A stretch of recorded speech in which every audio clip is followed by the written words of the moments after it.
আমরা প্রতিদিন অনেক ইসলামিক টার্ম ব্যবহার করি, কিন্তু এগুলির ইংরেজি অর্থ জানি কি? চলো একসাথে জেনে নিই কিছু ইসলামিক ভোকাবুলারি।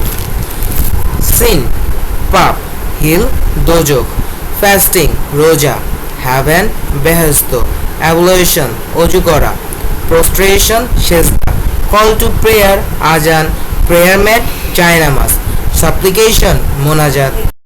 আচ্ছা বলো তো, ইংরেজিতে ডগ আর ক্যাট নিয়ে কত রকম ইডিয়ম আছে জানো?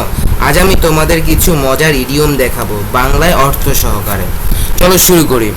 ক্যাটস অ্যান্ড ডগস মুষলধারে, ডগ ডেজ গরম দিন, ডগ ট্রিক খারাপ কৌশল, ডগ ইন সিগারেটের শেষ প্রান্ত, ডগ এজ ব্যাপক সময়, ডগ ফিশ ছোট হাঙর, ডগ স্লিপ পাতলা ঘুম, ট্রি ডগ নাইট খুবই ঠান্ডা, like a dog with two tails খুব সুখী। Bye by.